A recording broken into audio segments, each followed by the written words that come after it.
ام المؤمنین سیدہ طیبہ طاہرہ زاہدہ حضرت سیدہ ام حبیبہ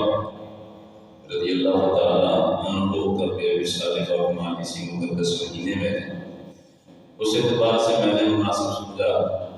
کہ آج ہم ان کی بارگاہ میں خراج عقیدت پیش کریں۔ بابا اکرمی قدر نبی پاک صلی اللہ علیہ وسلم کی ہر نسبت یقیناً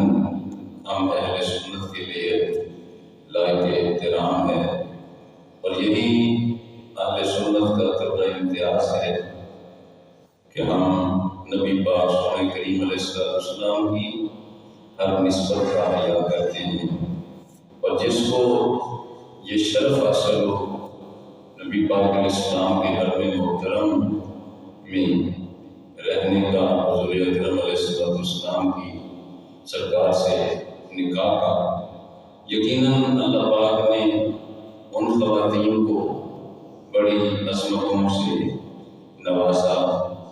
ان کے روح کو رب کریم نے جل شانہ کی ذات نے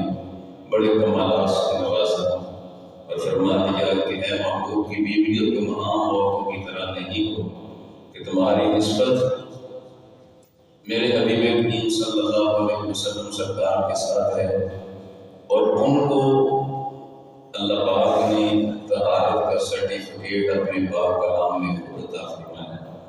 انما یرید اللہ لیذھب عنکم الرجس اہل البیت ویطہرکم تطہیرا۔ یہ طہارت کا سرٹیفکیٹ ہے، یہ اللہ پاک جل شانہ کی طرف سے پاکیزگی کا ان کے لیے سرٹیفکیٹ ہے۔ رب کریم جل شانہ نے حبیب پاک سونے کریم کی ازواج مطہرات کو بڑی عظمتوں کے ساتھ اس شرف سے جو کہ پاکیزگی اور طہارت کا شرف ہے، ان کو رب کریم جل شانہ کی ذات نے نوازا۔ ام المؤمنین حضرت سیدہ ام حبیبہ رضی اللہ تعالیٰ عنہ نبی کریم علیہ السلام کے نکاح مبارک میں 10ویں نمبر پر آئیں، اور 6 ہجری میں نبی پاک علیہ السلام نے ان کے ساتھ نکاح فرمایا۔ اب اکرمی قدر ام المؤمنین سیدہ ام حبیبہ رضی اللہ تعالیٰ عنہ سرکار کو قدیم الاسلام ہونے کا بھی شرف حاصل ہے۔ رسول پاک صلی اللہ علیہ وسلم کے اعلان نبوت سے تقریباً 17 سال پہلے مکہ شریف میں ان کی ولادت ہوئی۔ ان کے والد حضرت ابو سفیان جو ان کی کنیت ہے، نام ان کا سخر بن حرب ہے۔ حضرت سیدہ ام حبیبہ رضی اللہ تعالیٰ عنہ وہ والد ہیں، والدہ کا نام صفیہ ہے، اور نبی پاک صلی اللہ علیہ وسلم نے جب اعلان نبوت فرمایا تو آپ صلی اللہ علیہ وسلم کے ابتدائی دور میں اسلام قبول کرنے والوں میں حضرت ام المؤمنین سیدہ ام حبیبہ رضی اللہ تعالیٰ عنہ، اور ان جسم کا جو شوہر تھا عبید اللہ بن جاش، اس نے بھی ابتدائی دور اسلام میں اسلام قبول کیا۔ دوسرے لفظوں میں سمجھیں کہ ام المؤمنین سیدہ ام حبیبہ کو والسابقون الاولون من المہاجرین والانصار میں ہونے کا شرف حاصل ہے۔ ان کا شمار والسابقون الاولون میں ہوتا ہے۔ جب کفار مکہ بلکہ خود باپ کی طرف سے تکالیف اور اذیتوں کا سلسلہ بڑھا تو ام المؤمنین حضرت سیدہ ام حبیبہ نے اپنے شوہر عبید اللہ بن جاش کے ساتھ حبشہ کی طرف ہجرت فرمائی۔ بدقسمتی سے حبشہ میں مقیم ہونے کے دوران ان کا شوہر عبید اللہ جو ہے وہ مرتد ہو گیا، عیسائی ہو گیا۔ حضرت سیدہ ام حبیبہ رضی اللہ تعالیٰ عنہ سرکار کی اسلام کے ساتھ، رسول اکرم کے ساتھ وابستگی، محبت، عقیدت کو آپ اس بات سے اندازہ لگا سکتے ہیں کہ نبی پاک صلی اللہ علیہ وسلم اور اسلام کی خاطر اپنے ماں باپ کو چھوڑا، اپنا وطن چھوڑا۔ اب یہ تیسرا بڑا کٹھن مرحلہ ان کے لیے تھا، ان کا شوہر مرتد ہو گیا۔ ان کو حضرت سیدہ ام حبیبہ نے اپنے شوہر کو بڑی کوشش کی، دعوت ایمان و اسلام کی، مگر وہ اپنی ضد پر اڑا رہا۔ لا کر مرتد ارتداد میں ہی یعنی مرتد ہوتے ہی وہ مطلب گیا، مگر سیدہ ام حبیبہ رضی اللہ یہی تو وہ آخری سہارا تھا کہ اسلام کی خاطر ماں باپ کو چھوڑ دیا، اسلام کی خاطر وطن کو چھوڑ دیا، اب وہی تو ان کا سہارا تھا۔ وہ مرتد ہو گیا، بالآخر وہ مر گیا۔ سیدہ ام حبیبہ رضی اللہ تعالیٰ عنہ اس موڑ پر بھی اسلام پر قائم رہی۔ نبی پاک صلی اللہ علیہ وسلم سرکار کی ذات والا سے بات، اور جب اس بات کی خبر ہوئی تو رسول اکرم صلی اللہ علیہ وسلم سرکار کو بڑا اس بات پر نبی پاک علیہ السلام پر گراں گزرا۔ ادھر جب اللہ پاک کے محبوب کے صدر محبوب کریم علیہ السلام کے ساتھ ان کو جو نسبت ملنا تھی، اس کے جو ہے ابتدائی جو صورتیں پیدا ہوتی ہیں، حضرت سیدہ ام حبیبہ نے خواب دیکھا کہ کوئی خواب میں ان کو ام المؤمنین کا کہہ رہا ہے۔ بعد میں ان کے خواب کی تعبیر رسول اکرم صلی اللہ علیہ وسلم سرکار کے ساتھ نکاح کی صورت میں پوری ہوتی ہے۔ ادھر نبی پاک صلی اللہ علیہ وسلم نے مدینہ پاک میں رسول پاک علیہ السلام نے عمر بن امیہ کو اپنا وکیل بنا کر، چونکہ وہ حبشہ میں تھی، رسول پاک صلی اللہ علیہ وسلم نے عمر بن امیہ کو اپنا وکیل بنا کر شاہ حبشہ یعنی حضرت نجاشی کے پاس بھیجا اور اپنا پیغام نکاح رسول اکرم صلی اللہ علیہ وسلم سرکار نے دیا۔ حضرت نجاشی نے اپنی لونڈی برا کہ وہ ان کے پاس یعنی سیدہ ام حبیبہ کے پاس رسول پاک کا پیغام دے کر بھیجا۔ سیدہ ام حبیبہ رضی اللہ تعالیٰ عنہ اس قدر خوش ہوئی کہ انہوں نے خوشی سے اپنے ہاتھوں کے کنگن، اپنے پاؤں کی پازیبیں اور اپنے ہاتھوں کے انگلیوں کے جو چھلے تھے سونے کے تھے، وہ سارے کے سارے اٹھا کر اس لونڈی کو عطا فرما دیے، اور نبی پاک علیہ السلام سے نکاح کے حوالے سے اپنے ماموں زاد خالد بن سعید کو اپنا وکیل بنا کر شاہ حبشہ کے پاس بھیجا۔ وہیں پر نبی پاک علیہ السلام کے ساتھ نکاح کی تقریب منعقد ہوئی، یعنی رسول پاک نے اپنا وکیل بنا کر عمر بن امیہ کو بھیجا تھا، اور ادھر حضرت سیدہ ام حبیبہ نے اپنا وکیل اپنے ماموں زاد خالد بن سعید کو بنا کر بھیجا۔ شاہ حبشہ حضرت نجاشی نے نبی پاک صلی اللہ علیہ وسلم سرکار کی ذات والا سے بات کے ساتھ نکاح کی تقریب میں جو اس وقت وہ دو خطبے ہوئے، ایک خطبہ شاہ حبشہ جناب نجاشی نے پڑھا اور دوسرا خطبہ سیدہ ام حبیبہ کے وکیل اور آپ کے ماموں زاد خالد بن سعید نے پڑھا۔ نبی پاک صلی اللہ علیہ وسلم سرکار کی ذات والا سے بات کی طرف سے شاہ حبشہ نے 400 دینار جو ہے حضرت سیدہ ام حبیبہ کو حق میں عطا فرمایا۔ نبی پاک صلی اللہ علیہ وسلم سرکار کی طرف سے جب وہ حق میں کی خدمت میں پہنچا تو سیدہ ام حبیبہ نے شاہ حبشہ کی اسی لونڈی کو اپنی طرف سے پھر 50 دینار دینا چاہے، اور انہوں نے انکار کر دیا، کہا میرے لیے وہی کچھ کافی ہے جو آپ نے پہلے ہی اس پر بڑی نوازش کی ہے، اور اب تو بادشاہ نے یعنی شاہ حبشہ نے اپنی بیگمات کو بھی آپ کی خدمت میں جو ہے خوشبوئیں پیش کرنے کا حکم نامہ جاری کر دیا ہے۔ ادھر سرکار عالم صلی اللہ علیہ وسلم سرکار کی بارگاہ میں بھیجے جانے کا انتظام ہوا۔ شاہ حبشہ نے شرحبیل بن حسنہ کو حضرت سیدہ ام حبیبہ کے ساتھ مدینہ منورہ کی طرف رسول پاک کی خدمت میں پہنچانے کے لیے ان کو مأمور کیا۔ نبی پاک 6 ہجری کا یہ واقعہ ہے۔ سرکار عالم صلی اللہ علیہ وسلم سرکار کی بارگاہ میں یہ پہنچی، اور یہ تو ویسے بھی قدیم الاسلام تھی، قدیم الاسلام ہونے کے اعتبار سے ان کو بڑے شرف حاصل تھے، اور رسول اکرم صلی اللہ علیہ وسلم سے پیار کا تو اسی سے اندازہ لگایا جا سکتا ہے کہ جب رسول اکرم صلی اللہ علیہ وسلم کا کلمہ پڑھا، اہل مکہ سرداران قریش بالخصوص اپنے باپ کی طرف سے جناب ابو سفیان جو اس وقت ابھی مسلمان نہیں ہوئے تھے، ان کی طرف سے بڑی تکالیف، بڑی اذیتوں کا سامنا کرنا پڑا، مگر ام المؤمنین سیدہ ام حبیبہ رضی اللہ تعالی عنہا سرکار نے ان تمام تکالیف کو رسول اللہ کی خاطر، اسلام کی خاطر، اپنے رب کی خاطر خندہ پیشانی سے جو ہے برداشت کیا، اور جب رسول اکرم صلی اللہ علیہ وسلم کی بارگاہ میں حاضر ہوئی، یعنی حضور اکرم علیہ السلام کے ساتھ نکاح ہوا، تو نبی کریم علیہ السلام بھی ان کے ساتھ بڑی شفقت و محبت فرماتے تھے، اور رسول پاک سے ان کی عقیدت کا یہ عالم ہے کہ جب صلح حدیبیہ کی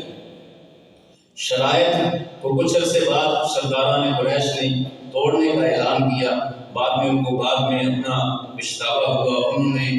جناب ابو سفیان حضرت ابو سفیان کو جو ہے ان شرائط کی تجدید کے لیے مدینہ منورہ بھیجا۔ یہ وہ وقت ہے کہ جب رسول اکرم صلی اللہ علیہ وسلم سرکار کی ذات والا صفات سیدہ ام حبیبہ سے نکاح فرما چکے تھے۔ اب غور کیجیے، یہ واقعات ہمارے لیے سبق ہیں کہ اسلام کی خاطر، رسول اللہ کی خاطر علیہ السلام محبت کیسے ہونی چاہیے، حضور سے پیار کا کیسا ایک انداز ہے۔ اور غور کیجیے، آج لوگ دین کو بعد میں دیکھتے ہیں، اپنی رشتہ داریاں پہلے دیکھتے ہیں، معاشرے دنیا داری پہلے دیکھتے ہیں، مگر دیکھیے ان نفوس قدسیہ کو کہ انہوں نے رسول اللہ کی خاطر ماں باپ کو چھوڑا، وطن کو چھوڑا، پھر اپنا شوہر چھوڑا، شوہر کے ساتھ اسے اگر محبت کا رشتہ توڑا، نبی پاک صلی اللہ علیہ وسلم سے نکاح کا رشتہ بھی جڑا، مگر عقیدت کا اس قدر اللہ کے محبوب کریم علیہ السلام سے ایسا انداز ہے کہ حضرت ابو سفیان ابھی حالت کفر میں تھے،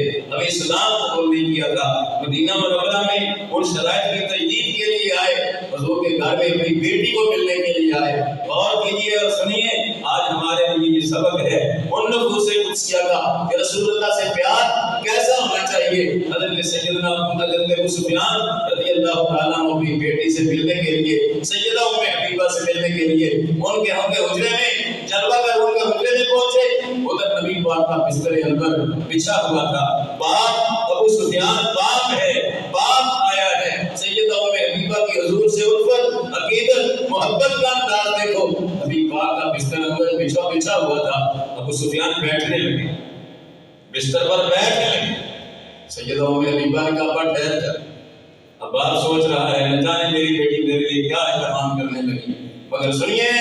غور کیجئے، سیدہ ام حبیبہ نے حضور کا بستر اٹھا لیا، نبی پاک نے صلی اللہ علیہ وسلم کا بستر مبارک اکٹھا کر کے ایک طرف رکھ دیا، کہا اب بیٹھ جا۔ باپ حیران ہے، یہ کیا انداز ہے، بیٹیوں کے پاس باپ آئے تو وہ تمہارے ہمیں استقبال کرتی ہے، یہ تو پیچھا بستر بھی اٹھا لیا۔ کہا بیٹی تو نے یہ کیا کیا؟ اب بیٹی کا جواب سنیے، رسول اللہ کی زوجہ محترمہ ام المومنین سیدہ ام حبیبہ کا جواب سنیے۔ اللہ اکبر۔ سیدہ ام حبیبہ نے کہا وہ کافر مشرک ہے، مشرک نجس ہوتا ہے، اور یہ بستر میرے آقا کا ہے، میرے آقا کا بستر پاک ہے، تو اس قابل نہیں ہے اس بستر پر بیٹھ سکے۔ یہ محبت ہے، یہ عقیدت ہے، یہ اس کے رسول ہے۔ آج دنیا میں لوگ اپنی رشتہ داریاں پہلے دیکھتے ہیں، دین کی تو بات کی ہے، لوگ دنیا کو دیکھتے ہیں، مگر رسول پاک صلی اللہ علیہ وسلم کے صحابہ نے، حضور کے پیاروں نے حضور سے عشق کر کے دکھا دیا۔ اور دنیا کے رشتے پاک میں ہیں، سب سے پہلا رشتہ ایمان کا ہے، اور ایمان کا رشتہ رسول اللہ سے وفا کا ہے، رسول اللہ سے محبت کا ہے۔ ابا تو مشرک ہے، مشرک نجس ہوتا ہے، یہ میرے آقا کا بستر ہے، میرے آقا کا بستر پاک ہے، یہ کوئی قابل نہیں ہے کہ میرے آقا کے بستر پر بیٹھ سکے۔ وہ سیدہ طیبہ طاہرہ سیدہ ام حبیبہ رضی اللہ تعالی عنہا حضرات فتح مکہ کے موقع پر انہی کی بدولت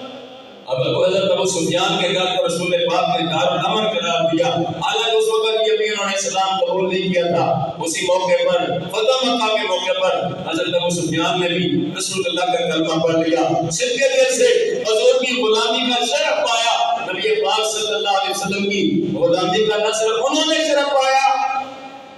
بلکہ حضرت ابو سفیان کی دوسری بیوی حضرت ہندہ، وہ بھی انہوں نے بھی اسلام قبول کر لیا۔ حضرت ام حبیبہ کے 3 بھائی، حضرت ابو سفیان کے 3 بیٹے،